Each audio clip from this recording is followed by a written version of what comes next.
Good morning, David. Hi, Mary. Is it just the two of us? I hope not. 7:56. I know, I'm getting kind of worried.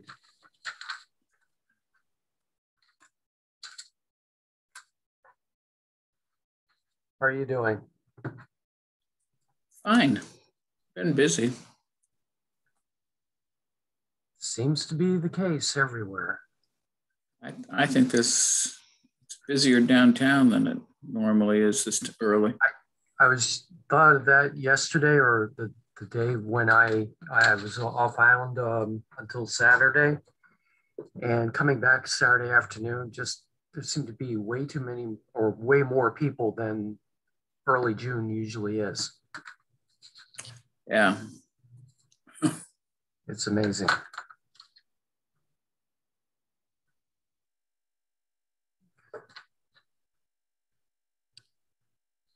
So you'll love this. I was away from like Wednesday to Saturday and had booked tickets on the steamship fast ferry, and I made my reservation well in advance. And so we took the 9:30 boat in the morning. Mm-hmm. And as soon as we got up to the scanners, because most of Yep. they scan the tickets now through the phone and or watch, and all of a sudden the machines were not working. And fortunately, I had printed out a printout of the ticket and brought it along just in case. And so they were all like in a panic and trying to figure out what to do. And it's like, sending half the people back to the ticket office to get a new, ticket. And Yeah. so anyway, we didn't find out until after we got off the boat in Hyannis and, saw other people or heard about other people, or what was going on. So, hi, Janet. Hi, Janet. I don't think at that point on Wednesday, anyone knew what was going on. Right. So I was only later when we were on driving up to Boston that we were talking to somebody on the phone. They said, "Did you hear about the hack?" So I'm like, "Okay." We were on the boat, so that would make sense about what had happened. Yeah, and another time we made the Today Show. Yep. Got a lot of national press on that. Sure did.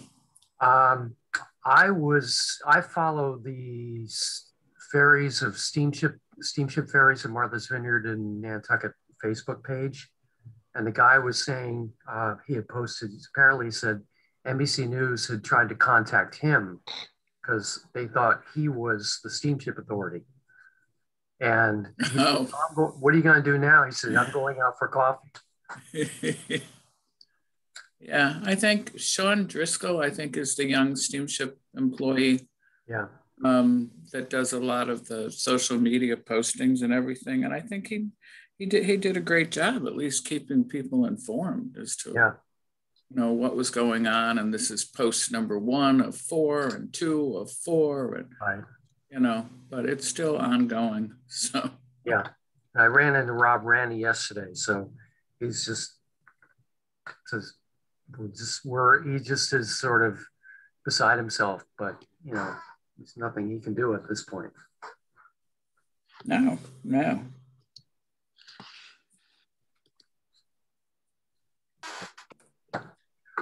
At least in this day and age, most everyone gets some form of electronic ticket. Right.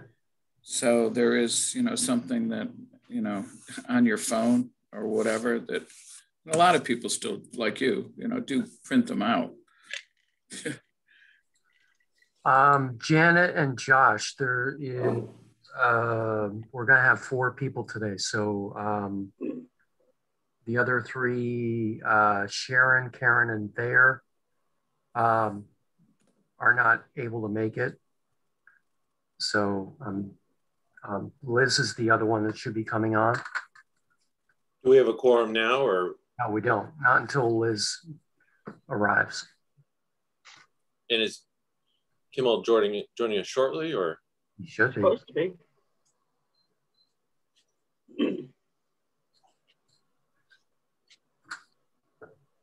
Oopsies.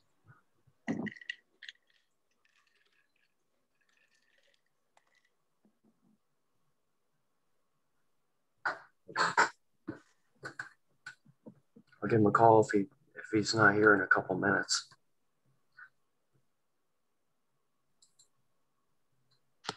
I have cats circling. I have to go find my educator. This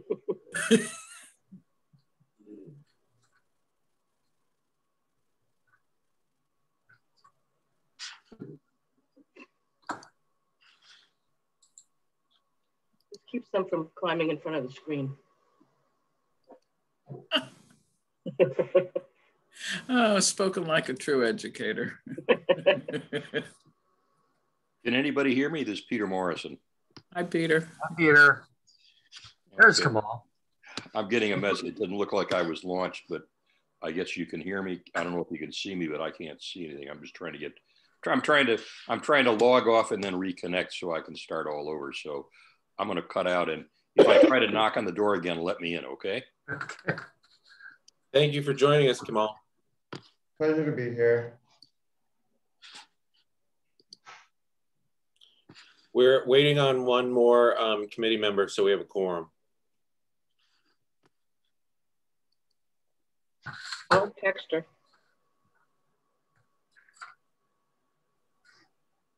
If you don't get her, Mary, I've got her phone number.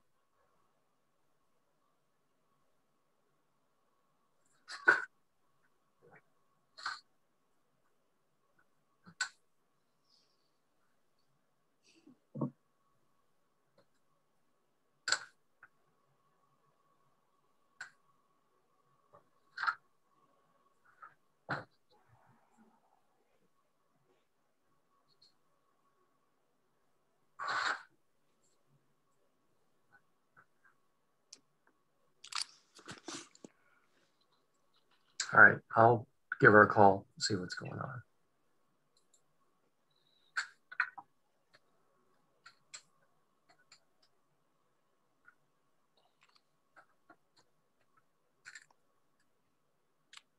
She's not able to.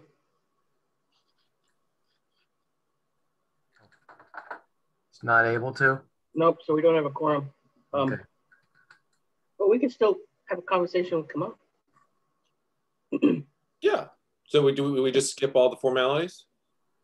Well, we can't have an official meeting because we don't have a quorum. Right. Should we save this conversation for September, or when it's on the record, or? I mean, it's up to you.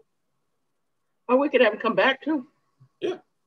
Because, we got him out of bed early, so. Right. It's usually around at that hour next door, right, Kamal? Well, I guess then we'd love to hear about your new role with the town and what that entails, and kind of your marching orders. Diving right in. So that's literally what I'm going to present today. So thank you for summarizing my presentation. And I'm glad Peter's here, because Peter, this is almost exactly what I'll be doing for the Civic League, and you can tell me if it's worth doing or not. So first and foremost, Janet, thanks for having me this very early in the morning to talk about the DEI office. I'm going to share my screen really quickly and just do a quick PowerPoint presentation. So just give me a second. Can everyone see that? Yes. Yeah. Yes. Perfect. Just a moment. So Janet, you're the only person I can see right now. So if I'm going too fast, which I tend to do because I get nervous presenting still, just wave your hands and let me know. Okay. And I apologize because I know that you've seen this already, but again, it's introducing the office to everyone. So I'm going to keep doing it until everyone knows what the DEI office is all about. So again, ladies and gentlemen, thank you for having me this morning. My name is Kamal McCarthy, and I'm the DEI director for the town of Nantucket. And this presentation is just going to share with everyone a general understanding of what the DEI office is all about. So an agenda to share real quick. I think most people in this room already know me, but I'm still going to share a little bit about who the DEI director is, a little bit about myself. Give a brief history of when and why the DEI office was established. Share some definitions as to what diversity, equity, and inclusion actually means. The terms are sometimes just used interchangeably, and the fact is they are different and stand and mean different things. Just give a little bit of information about what the mission of the office is. Some of you may already heard me say this at the select board meeting. Talk about some of the significances. What are some of the purposes of the DEI office? Share some of the current projects that I'm working on. And as well as just to give a one-year outlook on any objectives that I would hope to accomplish within the first year. And then the last slide is an opportunity to ask questions, for me to share some answers, and to also for me to listen to the audience. So I won't spend too much time on the introduction slide. I am the DEI officer, director. I went to Nantucket High School, graduated from Bates, got my master's from UMass Amherst in labor studies, and I'm currently at Northeastern working on a doctorate in organizational leadership studies. My previous positions, I worked at the Museum of African American History right before this position.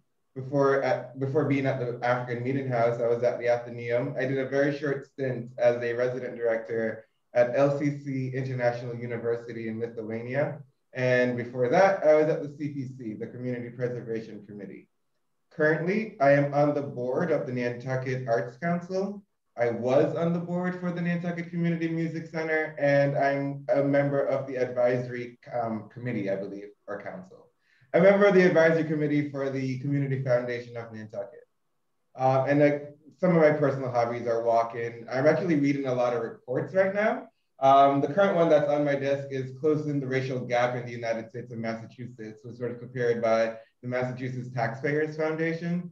And Janet, you may have recently saw this, but I'm also reading or working through the Nantucket Cultural Programming Study, which Remain Nantucket had shared with us recently.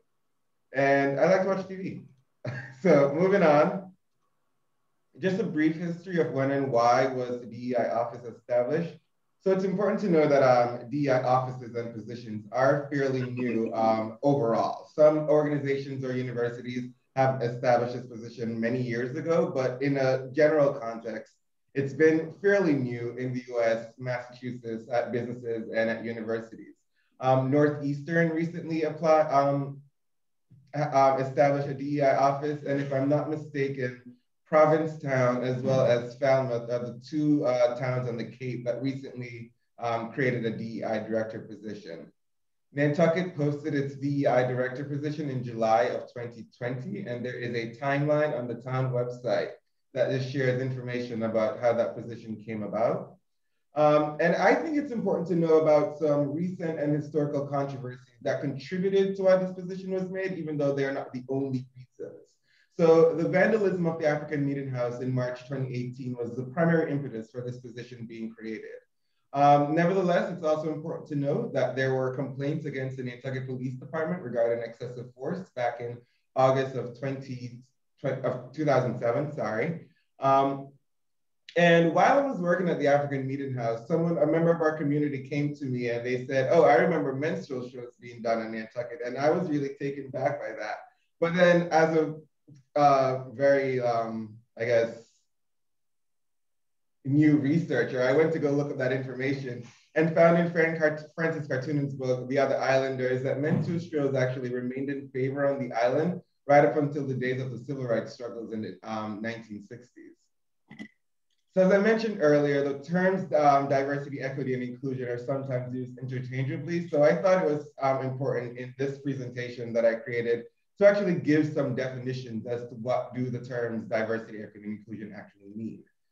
So diversity means any dimension that can be used to differentiate groups and people from one another. It means respect for and appreciation of differences. Whereas equity means consistent and systematic, fair, just, and impartial treatment for all individuals, including individuals who belong to underserved communities that have been denied such treatment. And inclusion means a state of being valued, respected, and supported. It's about focusing on the needs of every individual and ensuring the right conditions are in place for each person to achieve his or her full potential. And I'd like to point out that these definitions were provided by the Department of Housing and Urban Development, as well as some recent White House executive orders. So those are a lot of words for each definition, and I would also create the next slide to just simplify them a bit. And I think this has been the best simplification of each term, which Robert Sellers, who is the Chief Diversity Officer at the University of Michigan, provided. And he shares that diversity is where everyone is invited to the party. Equity means that everyone gets to contribute to the playlist. And inclusion means that everyone has an opportunity to dance. I also thought it was important to share my personal interpretation of what does DEI actually mean. And I think diversity is the acceptance and celebration of our differences. Equity is the willful engagement, ensuring that our policies and opportunities are unbiased. And inclusion is giving all voices not only a seat at the table, but chances to be heard as well too. And I think my favorite definition, explanation rather, that simplifies what DEI is all about is that DEI is like the Avengers or the Justice League. The world would be a better place if everyone was Wonder Woman, but that's not the world we live in. Each of us have different skills or superpowers that we bring to the table. And so there's a reason why I like to say that Aquaman can't fly and Superman can't talk to sea animals. But it's when we bring our collective powers together and where we can work together to overcome anything that we are facing. So the mission of the DEI office, and this is the mission statement I created after getting assistance from Janet, Erica Mooney, the chief of police, as well as my own brother who works in the PLUS office. So after multiple iterations, we came up with the fact that, we came up with this statement which reads, the mission of the Diversity, Equity, and Inclusion Office is to be the primary resource for the town of Nantucket's diverse communities and organizations in order to create and sustain an equitable and inclusive community where all residents and employees can feel safe and welcome. And that may change, and I'll tell you why in a bit. I mean, the general spirit of the mission will stay the same, but the actual wording may change, and I'll mention that later on. But if you want to visit the DEI webpage, it's related on the town website, and that first bulletin is just how you get there. The mission statement is also on the webpage, as well as it's available in Spanish. There's a section called Diverse Nantucket, which highlights local organizations. I believe the Culture and Tourism Office is up there right now. The Council on Aging is also a link for that page, as well as the Council on Disabilities, if I'm not mistaken. And there are also some other important documents that are on the page, the DEI timeline that I mentioned before, the job description, and some other information. So what are some significances of the DEI office? Well, it's to get, I think the motto that I've been learning since being in this position for only 3 months now, is that the DEI, there's a motto for a DEI position, and it's for everyone to just get comfortable with being uncomfortable. No one has all the answers. I certainly don't. But it is your participation in uncomfortable conversations that is needed, because by working together is how we find solutions, which I mentioned earlier. The DEI office is a community and town government commitment to work towards increasing diversity, equity, and inclusion. So what does that actually mean? My understanding is that it's a commitment to strive towards a sense of belonging, representation, and togetherness throughout all aspects that are the foundations of a community. So that includes healthcare, education, climate and social justice, housing, employment, governance, and so forth. And making sure that everyone has a voice, like I mentioned before, a seat at the table and a voice in the conversation as well, too. So what are some responsibilities of the DEI office and myself? That includes promoting DEI internally. So it's to host workforce training programs, as well as examining our hiring practices, as well as externally, such as working with the select board, as well as doing training with board and committees and local nonprofits. It's to collaborate with this very department on cultural events. I am serving as the town's liaison for community programs, forums, and initiatives. It's to develop metrics to measure DEI effectiveness. And I think I mentioned in the last select board meeting that there's really no formula for how do you measure DEI, the impacts of Diversity, Equity, and Inclusion Office. So we have come up with different metrics that we are using currently, which again may change about just like the DEI investments, so that's specifically creating this job, or giving presentations to this organization, this group as well as others. It's to advocate for minorities, the LGBTQIA+ community, as well as people with disabilities. And it is also to prepare AAP and EEO statistical reports. And I'm going to stop here at this bulletin really quickly, just to explain that equal employment opportunities is different from affirmative action plans, which is also different from diversity, equity, and inclusion. And the reason I'm going to stop here really quickly is because I was meeting a group of town employees, and someone called me out. And again, I get really nervous and just freeze and lose all my top thoughts sometimes. But they were like, well, isn't DEI just a fancy way of saying equal employment? And I'm like, no. Equal employment opportunities, more specifically in regards to protected classes, it's more legal related, I guess is the best way to say that. So it's making sure that protected classes such as sex, race, national origin, and so forth are not facing discrimination for employment or inside the workplace specifically. Whereas affirmative action plans are more about an employer's plan to proactively promote as well as try to recruit, hire, and retain minorities, people with disabilities, veterans, and so forth. And whereas I think you've got a sense that already, hopefully, that DEI is more about the actual like inclusion and celebration and acknowledgement of our differences and how those can participate in not only our ideas that we generate, but innovation and where we go forth. So hopefully I made sense about explaining the separation of those three things. So what are some of the current projects that I'm working on right now? Well, quite frankly, it's to continue meeting and greeting town employees, local organizations, and Nantucket's diverse populations. Conducting collaborations, such as working with the Cultural District. Right now, I'm working with the Museum of African American History, as well as Nantucket Equity Advocates, to host a Juneteenth event. And this week, specifically on Thursday, I am launching a Lunch and Learn series with the department heads, or the cabinet as they're called, to talk about Stephen Young's book, Micromessaging, and just for everyone to basically have shared understanding as to what that means.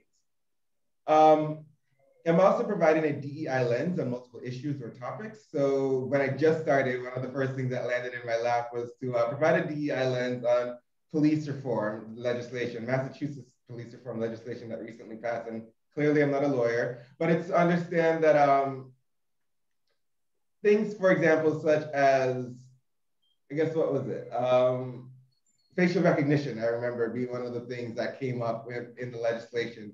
And it's, again, a matter of me recognizing that there's a talks going on in the Silicon Valley community about how AI can impact people. And again, it's just for me to raise my hand and red flag that, well, are we going to be using facial recognition? How is it going to impact our community and so forth? It's also to provide a lens on environmental justice. I'm still figuring out what that is and how it specifically relates to Nantucket's diverse community, as well as participating in any internal investigations that may seem fit.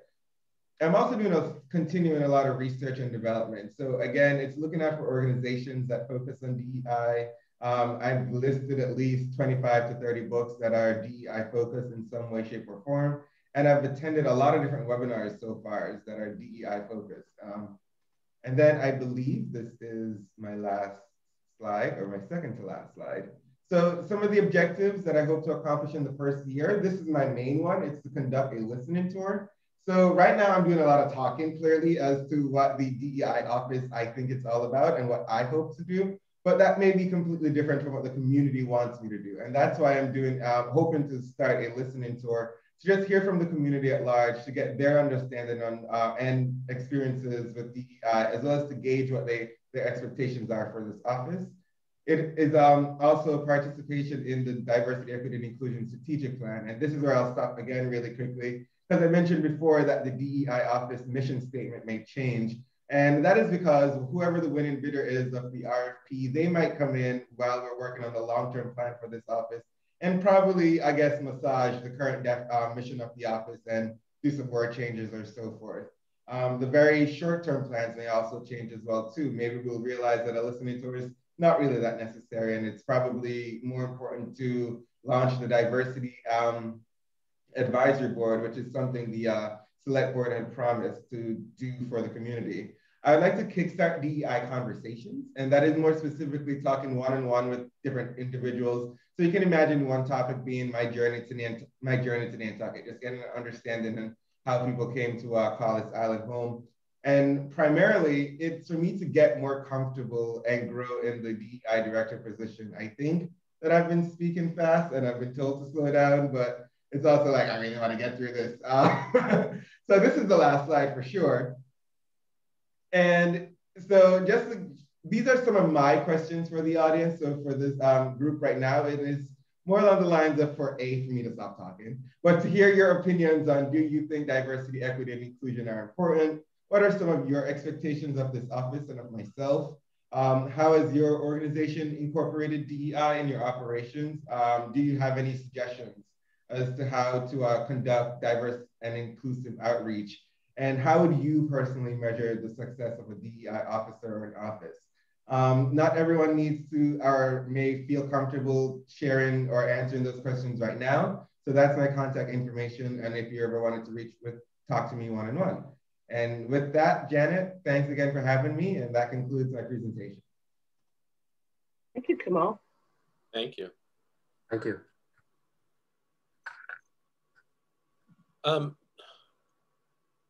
Now, is your position community facing at all? Do you, if a community member had concerns about town government, things like that, would they come to you, or I mean, does it depend on what it is? I mean, obviously a criminal matter, they would go to the police, but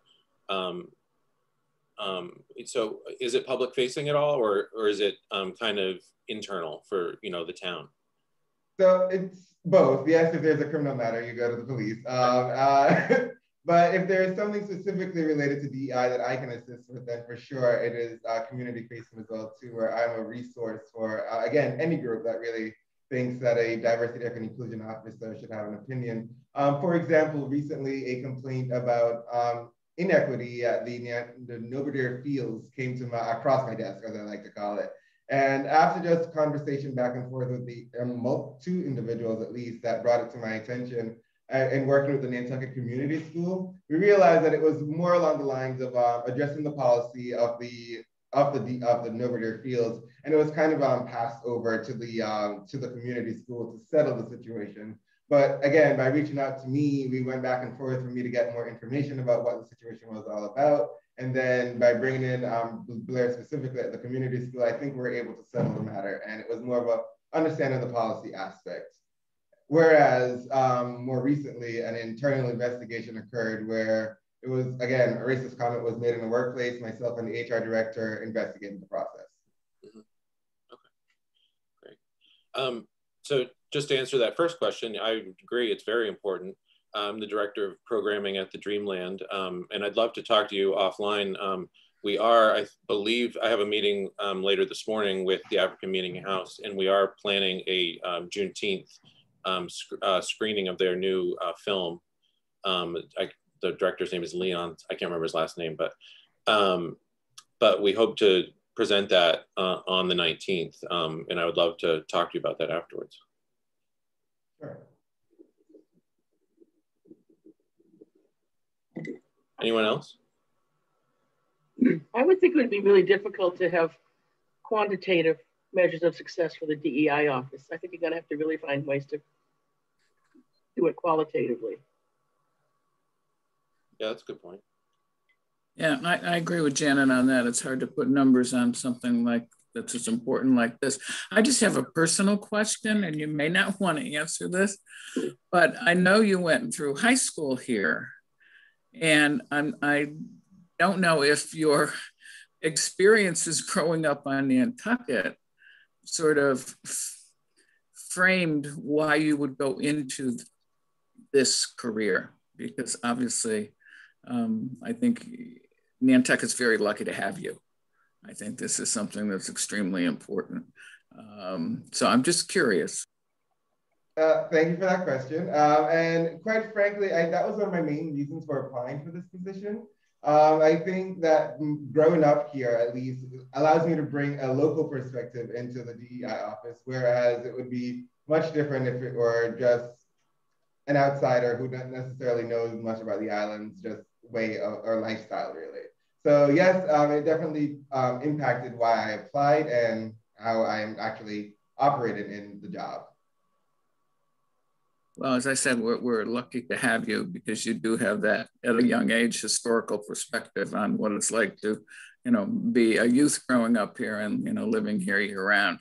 My other question is, and I'm sure you're aware that the Historical Association over the past few years have done, sort of a starting of the job of discussing the importance of diversity. They had a wonderful program that was sort of screen-based about Nantucket residents that came here and are in the workforce. So I think they started, and hopefully with your help, they can continue to do some great diversity programs. It's a fun thing to watch. If you haven't seen it, it's up in the museum. I look forward to working with them as well too, for sure.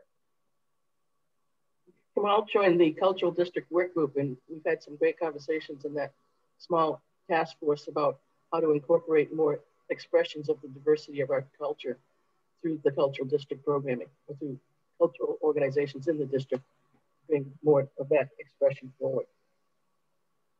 I think just having come out now as part of the community and talking about this, and with the mission of what you'd like to help nonprofits and other business organizations, I think it's going to be a tremendous resource in helping the understanding of what I agree. A lot of people don't even know what DEI is. So I think the education component in the next year is going to be critical to roll out the success. Yeah, let me know if I can help facilitate a meeting with our board at Dreamland. Okay. Peter, I guess I'll have a question for you before you raise your hand. Do you think this is something the Civic League would be interested in hearing about?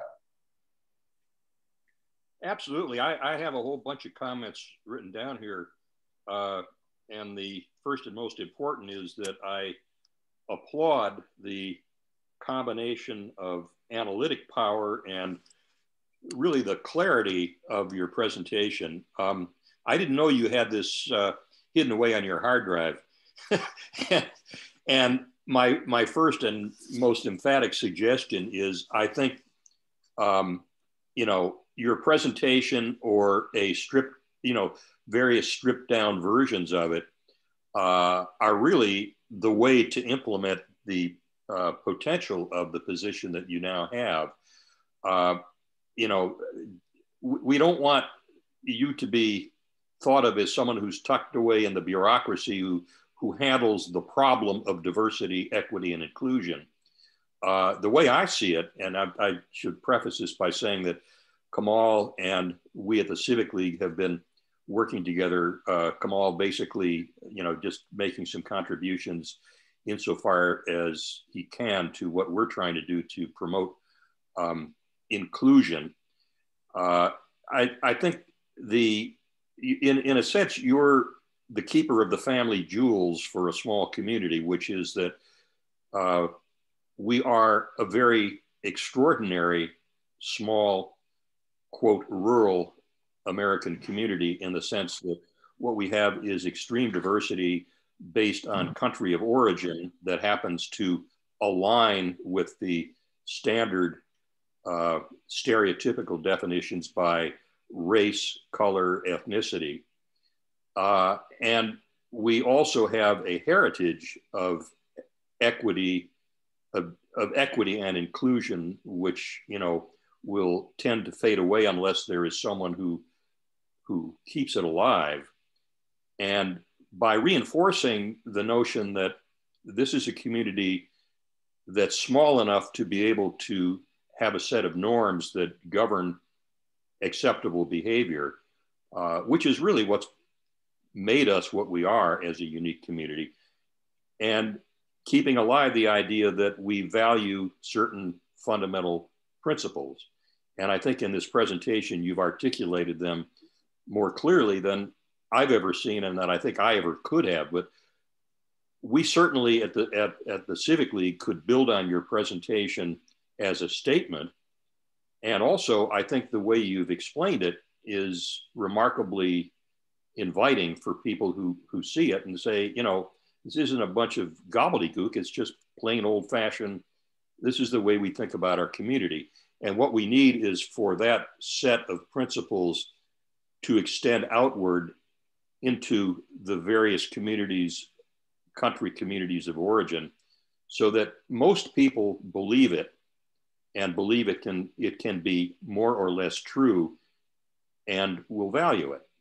So I see a huge amount of potential in your presentation. I'd be happy to work with you in, you know, adapting it to various things that we might make use of, including the videos that we're making, you know, through the Civic League program.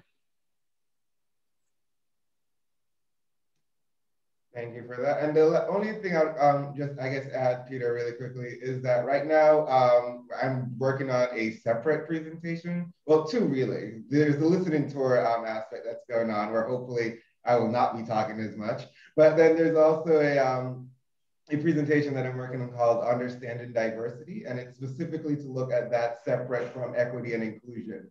And the reason it's taken me so long is because I want to make sure that I have my understanding of not only I'm sure terms like ethnicity and race and culture and so forth is going to come up in that presentation as well too. So it's important for me to understand those terminologies and their significance in that separate presentation on specifically understanding diversity and its usefulness. And depending on how that goes, then more than likely I'll probably do one on equity and inclusion as well too. So there's work going on in the DEI office, and this one-man band is just trying to make sure at the very minimum that I have the terminology down and my own understanding, so that when I do present and when people do ask questions, then hopefully my responses are clear. Well, I just want to reinforce the idea. You go back to your office and keep doing that, because the product you're turning out is definitely right on track. And I would say also that I can tell you, going forward, when you do get this down on paper, and it's not easy to do. I mean, I haven't really searched the literature, but I haven't ever seen a statement of it that has kind of the analytic power as opposed to just the accusatory nature that might, you know, a superficial treatment might give it. But there's a lot of power here. And there's also, just for your information, there's a lot of research that can help back up what you're getting at, and also can help to provide the metrics based on research that would allow you to say, these are measures we can measure and will provide us with the information we want to know about whether we're moving forward or whether we're lapsing backward.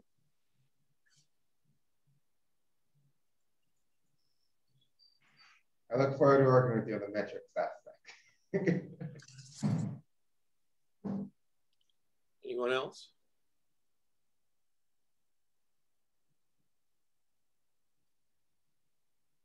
Well, if there's no more questions, and if we wanted to get in touch with you, Kamal, is just your email on the website, on the town website? Emails on the town website, as well as phone number and extension on the DEI webpage as well. Okay. Yes. And let me just make one other offer, Kamal.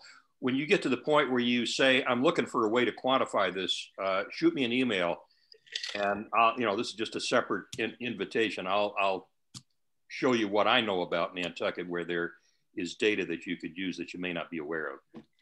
All right, thank you. And well, again, thank you for having me this morning, and good luck in your unofficial meeting as it remains. We'll be back in person in September, and maybe we could get an update then from you when we're officially in session. Okay. All right. Have a good day. Thank you so much. Bye-bye. Bye. All right, well, I guess this is just goodbye. I can do a brief report if you'd like one. Okay, sure. Still working on a lot of the stuff I've been working on all spring. The Blue Economy Educational Panel is going to be installed at Children's Beach. The COVID task force is meeting every other week, although I don't know how much longer we're going to continue to meet. We're working on a new website for the cultural district, and that's going to really start picking up steam soon.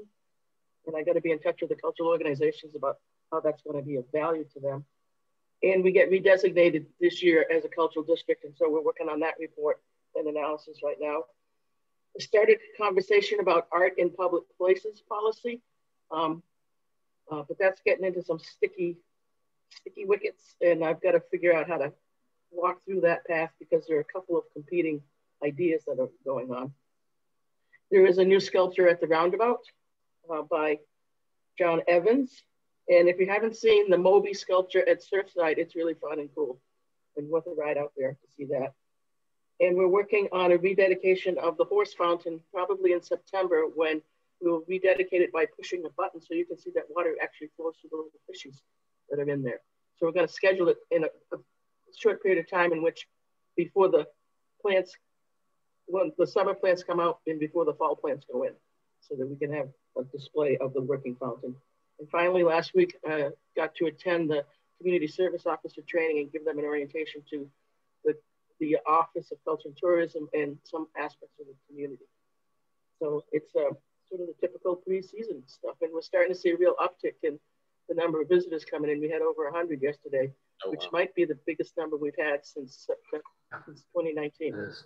Wow. Yeah, it was hopping. And I guess David might have some numbers too. Okay. Yeah, I included the May numbers for this year compared to last year. Keep in mind that we reopened to the public last year on May 18th. So there were 2 weeks that we were open and had a few people visit, but 1,008 people compared to 25 last year is quite a difference. Phone calls are up, mailings are up, and of course our favorite weekly restaurant list is getting more hits, and people are discovering our event list, and people are downloading the travel and lodging brochure a lot more than last year, and so they're discovering our website. And that said, I just wanted to mention that our staff is coming back for the summer. We are a little short-staffed. We've had an ad in the paper, but we are open 7 days a week. And we plan to, or at least I plan to open and have ready the Straight Wharf kiosk starting the week of next week, June 14th, as well as the airport information desk. So we're going to start getting rolling. And I wanted to mention briefly that we're working on an alternate programming for 4th of July, actually 3rd of July, on Children's Beach, for instead of the activities that we had on Main Street and the games, we're going to have concerts in the morning. And then the evening, I just confirmed with the Chef Cats about a concert from 5 to 6 on July 3rd. That's in addition to Susan Berman and Ray Saunders in the morning, and then the Dunbars, which are both kind of kid friendly. And then we've got a slate of concerts through the late June, July, and early August timeframe. So we'll be promoting that in many ways this week and the next few weeks. So that is really all that I have at this point. So I'd be happy to answer any questions. Hey, David, I have a quick question. Have you gotten any calls about the steamship? I don't know, because as I said, I was away last week, so I'll have to check with staff. I didn't get any last week. Oh, good.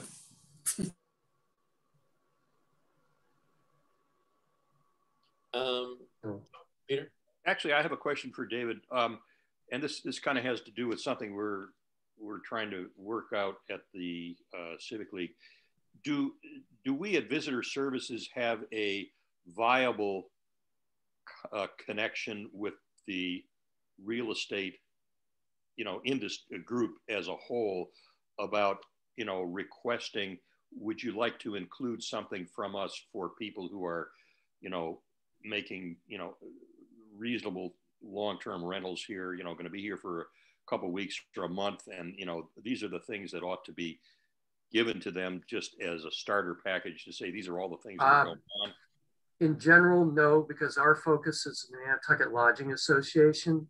So we're trying to promote them with their inns. We do recommend, asking them to check with the local real estate offices as well as online. And, there are some printed material that we have from one or two of the local real estate companies that have some catalogs, but in general, our focus is more the lodging with the lodging tax and so forth. But I have a connection. I use the NARAP group to get information to the realtors to put into packets. Like when we had the big campaign against water balloons in plastics, we sent stuff electronically, and that gets put into packets. Yeah, that was kind of what I was getting at. If we have an informal connection, because we want to get something to them about the Civic League, just saying, by the way, if you're in the market for buying a house in a neighborhood, you should know that there are neighborhood associations. Here's what they are, and you ought to be aware of them. Some people buy a house here, they have no idea they're neighborhood association. We're just looking for a kind of, is there a pipeline that worked for you that we might also go through? And I guess I can talk to you, Janet, and just find out just an informal link. I'll send you the email that I have that goes to the online. That'd be great. Yeah, we're kind of looking for that information. I think, my day job's in real estate. I think what I've seen in most all of the offices in terms of short-term visitors in the summer, most offices put out their own either publication or information list, pulling information from the chamber, from, David, from the steamship, from the wave, a lot of us include wave schedules, so we all have our own sort of individual little welcome packet for all of our rentals. Yeah, and I want to add to that because there are some real estate offices that pull the event list from our website and use that. I can tell you they use it verbatim. They also, the restaurant list added to that too. So there is some interaction, yes. Okay, good. I know who to go to, and we're just hoping that they would pick up a short paragraph from us and say we'll put that paragraph in the Civic League in our newsletter or in our own brochure. That's what we're striving to achieve. Yeah, each office really does their own blogs all the time. So get information, and I'm sure they will put it out. And that probably the best approach would be to deal with each individual realtor company on its own, as opposed to trying to go through a central pipeline, because it sounds like one makes their own decision. But the list Janet has is everybody. Okay. All right. And the principals of the companies. Yeah. So that's what you want. Right. Thanks. Who's the head of the NARAB right now, Mary? That's a good question. You were going to ask me that, and I'm thinking, I don't know. Ken was for several years, and is it Nicole? I think Nicole has. Yes, I think you're absolutely right. I think she took over when Ken's term was up. Yeah. And then Kate Ranny's still involved with membership and getting us information on emails and updates and all that. But yeah, because obviously their live meetings have been curtailed too.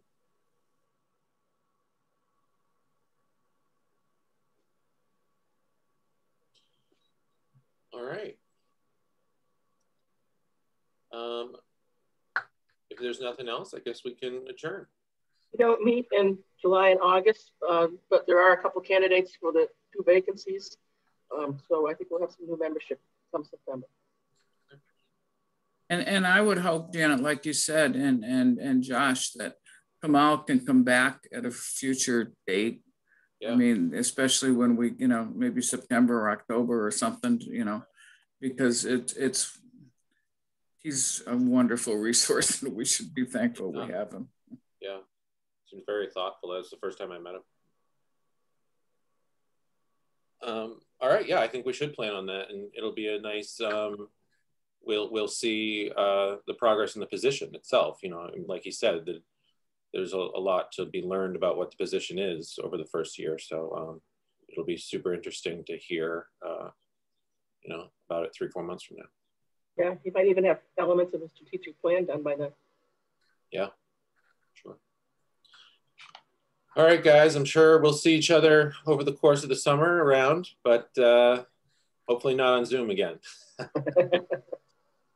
All right. Thank Bye you. bye. Bye-bye. Thanks, Josh. Bye. Yeah.